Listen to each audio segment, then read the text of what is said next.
नमस्कार दोस्तों, मैं अंगारा लाल।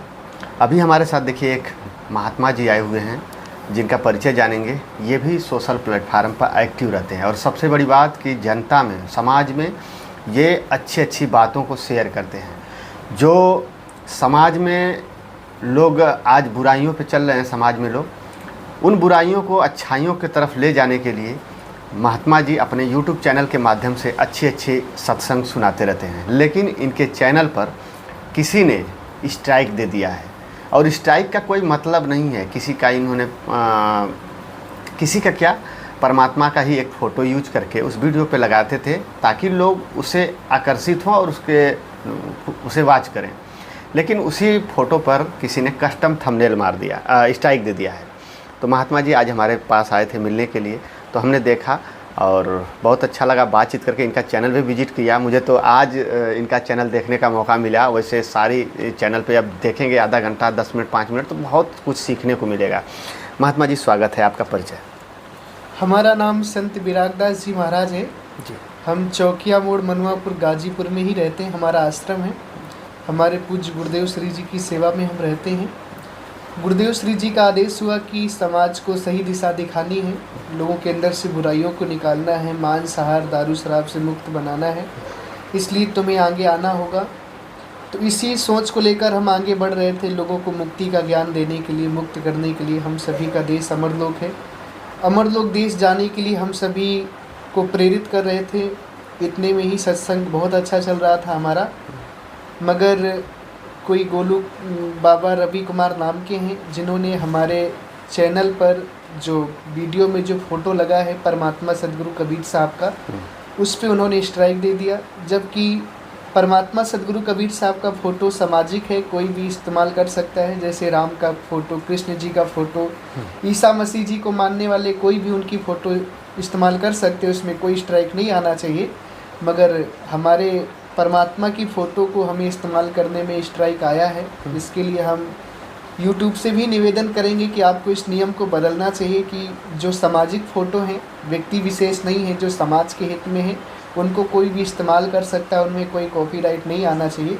हम YouTube से निवेदन करते हैं और आप लोगों से भी यही कहते हैं कि आप लोग अगर सोशल मीडिया प्लेटफार्म पे एक्टिव रहते हैं तो कभी भी अपना ही फ़ोटो इस्तेमाल करें, अपना ही कंटेंट इस्तेमाल करें। क्योंकि जब आप ऊंचाइयों पर चले जाते हैं और जब वहाँ से सीधा नीचे की तरफ आपको गिराया जाता है तो बहुत दुख लगता है, बुरा लगता है। इसलिए आप जो भी मेहनत करते हैं स्वयं से करें, स्वयं से हर चीज़ करें, स्वयं की डालें, दूसरे की ना डालें। क्योंकि आज जिस मुकाम से हम नीचे की तरफ देख रहे हैं उस तरह हम नहीं चाहते कि आप भी देखें। इसलिए आप लोगों से मेरा यही एक निवेदन है कि स्वयं की मेहनत करें, स्वयं का सब कुछ करें। हम तो इसके भुक्तभोगी बन चुके हैं। अब जल्दी ही हम अपने नए चैनल के साथ आप सभी से मिलेंगे और इसको अपने चैनल को समझने के लिए हम पत्रकार जी अंगारा महोदय जी के पास आए थे। इन्होंने हमें बहुत शांति दी और हमारे चैनल में जो गतिविधियां थी उन्हें समझाए और आश्वासन दिए हैं कि हम आपको ज़रूर से ज़रूर इसमें जो मदद हो सकेगी करेंगे। इनका बहुत बहुत धन्यवाद।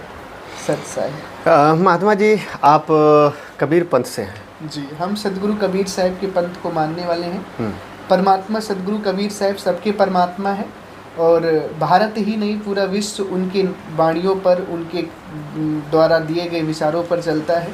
सारे लोग आज भारत के लोग भी उन पर PhD करते हैं, लोग उन पर रिसर्च करते हैं। उनकी एक एक वाणियाँ बहुत महत्वपूर्ण हैं। अगर उनकी एक वाणी अपने जीवन में उतार ली जाए तो पूरा जीवन बदल सकता है। सदगुरु परमात्मा कहते हैं, पाथर पूजे हरि मिले तो मैं पूजूं पहाड़, ताते तो चाकी भली पीस खाए संसार। अगर पत्थर पूजने से परमात्मा मिलते हैं तो हम पहाड़ पूजने को तैयार हैं, मगर पहाड़ पूजने से परमात्मा नहीं मिलेंगे। जब तक आप अपने अंदर बोलने वाली आत्मा को नहीं जानेंगे तब तक परमात्मा को नहीं जान सकते। इसलिए आत्मा को जानकर परमात्मा को जानना, यही दिव्य ज्ञान है।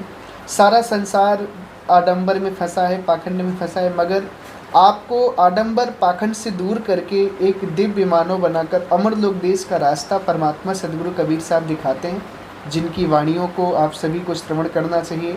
और यदि आप सभी श्रवण करना चाहते हैं तो जल्दी ही हमारा चैनल आएगा, उस पर आप सभी जब मन चाहे आप सुन सकते हैं, हमारी बातें उसमें आएंगी। जी महात्मा जी, मैं थोड़ा सा आपके बारे में अगर जानना चाहूँ तो क्या जान सकता हूँ?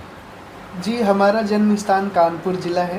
जी। कानपुर की धरती पर जब हम 5 वर्ष के थे तभी हमारे पिताश्री जी ने ये ठान लिया था कि हमारा जो बच्चा है वो संत बनेगा, और उन्होंने हमसे कहा भी कि क्या तुम संत बन सकते हो। मैंने भी बचपन 5 वर्ष की उम्र में सोचा कि संत बनना ठीक होगा, हम प्रकृति मोह माया में नहीं फंसेंगे। पिताजी के कथनानुसार हम संत बन गए, और तब से लेकर आज तक हम संत हैं, और आगे भी सद्गुरु से कामना करते हैं कि हमारा ये रास्ता इसी तरह बिना किसी दाग धब्बे के चलता रहे, और हम बचपन से ही बाल ब्रह्मचारी वैराग्यवान हैं। कानपुर की धरती में हमारा जन्म हुआ है, और हमारे पिताश्री भी संत थे, हमारी माताजी भी संत हैं, और भाग्यवश हमें भी संत बनने का अवसर प्राप्त हुआ। अच्छा महाराज जी, कानपुर से और आप गाजीपुर का सफ़र ये कैसे यहाँ आपका? कानपुर से गाजीपुर तक का सफ़र बहुत ही एक ऐसा है कि हम कह नहीं सकते। गाजीपुर के बहुत महान संत श्री ज्ञानदास जी महाराज का मिलन एक बार जौनपुर डिस्ट्रिक्ट में हमसे हुआ था। उनकी वाणी वचनों को सुनकर हम बहुत ही प्रसन्न हुए, प्रभावित हुए, और फिर उसके बाद हम उनसे जुड़ गए, और ऐसे जुड़े कि अब जुड़ ही गए पूरी तरीके से उनसे। अच्छा, गाजीपुर कितने सालों से आप रहते हैं? गाजीपुर हमें 12 साल हो गए। गाजीपुर की जनता ने बहुत प्यार दिया। गाजीपुर में हम जो शिष्टाचार है, छोटे बड़े से कैसे बातचीत करनी चाहिए, सारी गाजीपुर की जनता सिखाती है। और मुझे तो लगता है पूरे विश्व में जो विश्व का हृदय है वो गाजीपुर है, क्योंकि यहाँ पर मजदूरों की मजदूरी को भी समझा जाता है। उनको सबसे ज़्यादा, पूरे विश्व में सबसे ज़्यादा मजदूरी गाजीपुर में ही दी जाती है। और इंसानों को इंसान समझा जाता है, प्रेम भाव, किसी की दरवाजे आप चले जाएँ सम्मान देते हैं, आपको अपनों से ज़्यादा सम्मान देते हैं। बहुत अच्छा लगा गाजीपुर डिस्ट्रिक्ट, और हमारी सोच है कि गाजीपुर को विश्व में सबसे बड़ा एक स्थान मिले, और इसके लिए हम कार्यरत भी हैं। वैसे 15 देशों में हमने गाजीपुर का नाम कर दिया है, और सोच है कि पूरे वर्ल्ड में गाजीपुर के नाम से जाने की गाजीपुर कोई जगह है। यूपी के उत्तर प्रदेश में गाजीपुर एक जगह है। हालांकि इसमें आप सभी मेरा सहयोग करें ताकि हम गाजीपुर को और ऊंचाइयों तक ले जाएं, पूरे विश्व में गाजीपुर का नाम कर सकें। महात्मा जी, कुछ भजन वजन, क्योंकि थोड़ा सा एंटरटेन अगर हो जाए। अभी तो हम चैनल के उसमें हैं। अच्छा। फिर कभी आपके चैनल पे जरूर आकर के। अच्छा, तो दोस्तों देखिए, महात्मा जी बहुत अच्छी बात है। अभी मतलब आप इनसे जितना देर बात करेंगे बातें ख़त्म नहीं होगी, क्योंकि जब भी इनके मुखों से शब्द निकलेगा वो हमारे जीवन में अच्छाई के लिए निकलेगा। अगर इनकी सारी बातों को हम फॉलो करेंगे तो मुझे नहीं लगता है कि फिर हम कभी गलत राह पे चलेंगे। जी, बहुत बहुत धन्यवाद। और आप सभी से हम कहना चाहेंगे कि अंगारा जी का जो चैनल है उसे सब्सक्राइब करें, ढेर सारा प्यार दें, और इन्हें ज़्यादा से ज़्यादा आप आगे की तरफ बढ़ाएं ताकि समाज में हो रही कुरीतियों को ये भी दूर कर सकें।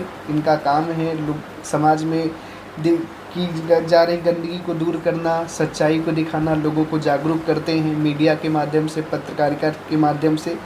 हृदय से इनको धन्यवाद है। एक चीज़ मैं जानना चाहूँगा महात्मा जी, जैसे मैं आपकी इंटरव्यू कर रहा हूँ, बहुत लोगों को पसंद नहीं आ रहा होगा, अच्छी चीज़ लोग पसंद नहीं करते ना सुनना चाहते हैं। अभी मैं कोई वैसी खबर कवरेज करूँ जिसमें लोगों को इंटरेस्ट आता है। आप भी शायद देखे होंगे, मोबाइल चलाते हो तो बहुत ऐसी खबरें आती हैं जो ऑटोमेटिक यूट्यूब रिकमेंडेड कर देता है, तो लोग उस पर वॉच करते हैं, तमाम गलत तरीके से बैठ कमेंट भी करते हैं, और अच्छी चीज़ों को हम लोग दिखाने का प्रयास करते हैं तो उस पर लोग वॉच नहीं करते। देखिए, हम यही कहना चाहेंगे कि लोग मिष्ठान की तरफ भागते, मिठाई की तरफ, जिसमें अनेक प्रकार की बीमारियां होती। नीम की पत्ती को कोई सेवन नहीं करना चाहता, जिसके एक सेवन से 100 बीमारियां दूर हो जाती हैं। जी। तो भले ही सच्चाई को बहुत कम लोग आजकल पसंद करते हैं, क्योंकि ज़माना ही ऐसा चल रहा है जहाँ पे सच्चाई को कम लोग पसंद करना चाहते हैं। आजकल अश्लीलता या जो भी है उसको आप बढ़ावा दें तो आपके चैनल को लोग बहुत देखते हैं, मगर यदि सच्चाई है तो कम लोग देखते हैं, नहीं पसंद करते। मगर इसमें हमें हताश नहीं होना चाहिए। सच्चाई देखने वाले परमात्मा है, और हम सभी के घर में बैठे हैं। हमारी मेहनत का फल वो हमें देंगे। हम जो भी सच्चाई है, जो भी हम सत्य काम करेंगे, जनता भले ना पसंद करे, जनता को तो हम ये नहीं कहते सबको 100% सबको नहीं। कुछ लोग ऐसे हैं जिन्हें अश्लीलता पसंद है, कुछ लोग ऐसे हैं जिन्हें सत्संग पसंद है, कुछ लोग ऐसे हैं जिन्हें चोरी पसंद है, कुछ लोग ऐसे हैं जो इन सब चीज़ों से दूर रहते हैं, सात्विक जीवन जीते हैं। कई प्रकार के लोग हैं, मगर हम जिस मार्ग पे चल रहे हैं हमें चलते रहना चाहिए, क्योंकि हमारे करने का फल जो हमें परमात्मा देंगे और वो हम सभी के घट में हृदय में बैठे हुए। इसलिए हमें अपने कार्य को केवल परमात्मा को साक्षी मानकर करना चाहिए, ना कि समाज को। अगर हम परमात्मा को साक्षी मानकर करेंगे तो डायरेक्ट परमात्मा घट में बैठे हुए सुनेंगे। साहिब कहते भी हैं कि तन की जाने मन की जाने चित्त की जाने चोरी, उन साहिब से क्या छुपी है जिनके हाथ में डोरी। परमात्मा हमारे तन की भी जानते हैं, मन की भी जानते हैं, चित्त में क्या चल रहा है सब जानते हैं, उनसे कुछ भी नहीं छुपा है। तो हमारी जो भी बुराइयां अच्छाइयाँ सब परमात्मा जानते हैं। और अच्छी बातें मैं फिर भी कहता हूँ कि थोड़ा कड़वी ज़रूर होती हैं, मगर एक बार जीवन में उतर जाए तो रोग खत्म कर देती हैं, बुराइयाँ खत्म कर देती हैं बस। और जो अश्लीलता है मीठी ज़रूर लगती है लोगों को, बाकी पूरे जीवन को नष्ट कर देती है। जी, एक सवाल, आखिरी सवाल केवल, थोड़ा सा कड़वा बहुत लोगों को लगेगा, शायद आपको भी लगे। सच्चे संत की पहचान कैसे हम करें, क्योंकि आज के समाज में बहुत ऐसे लोग हैं जो पहचान नहीं कर पाते हैं और शायद उन्हें उस चीज़ का। देखिए, सच्चे संत की पहचान की जहाँ तक बात है तो मैं आपको एक तरीका बताता हूँ आज, कि जिस संत से आपके संत से बात करके या दर्शन करके आपके हृदय को शांति मिल जाए, आत्मा तृप्त हो जाए, बस जान जाना कि वो संत आपके असली संत हैं। क्यों? क्योंकि कभी भी आपकी आत्मा गलत चीज़ों से तृप्त नहीं हो सकती। आत्मा को तृप्ति, मन को शांति सही चीज़ से ही मिलेगी। जैसे यदि आपको बीमारी है और दवा गलत कर रहे हैं आप, तो आपको आराम नहीं मिल सकता। यदि बीमारी में सही दवा मिल जाए तो आपकी पूरी बीमारी खत्म हो जाती है। उसी तरीके से सही संत की पहचान जो है हम न ज्ञान से लेंगे न कहीं से। आपकी आत्मा को जिस संत के दर्शन और वाणी से संतुष्टि हो जाए, आत्मा प्रफुल्लित हो जाए, उसी संत को अपने जीवन में अच्छा संत मानना है। चलिए, बहुत अच्छा लगा। देखिए, ये जहन में सवाल था, बहुत लोग सोचते भी हैं, क्योंकि दरवाजे पे या फिर कहीं भी जाते हैं तीर्थ स्थल पे तो बहुत से महात्मा संत मिलते हैं, तो लोग कंफ्यूज हो जाते हैं कि ये ढोंगी बाबा हैं या फिर ये तमाम तरह से जो भी उनके मन में ख्याल आता है। तो इसलिए मैंने आपसे सवाल किया, और सही आपने कहा कि जहाँ पे हमको संतुष्टि मिले वही अच्छे संत की पहचान है। बाकी आपको सच्चे संत की पहचान कैसे आप पहचानते हैं, थोड़ा कमेंट करके बताइएगा। बाकी कोई सवाल होगा तो ज़रूर पूछिएगा, क्योंकि महात्मा जी से आप तो जान पहचान हो गई है, अब आपके सवालों का जवाब लेने की कोशिश करते रहेंगे। तो दोस्तों, बस इस वीडियो में इतना ही, फिर मिलते हैं अगली वीडियो में। तब तक के लिए धन्यवाद। जय हिंद, जय भारत।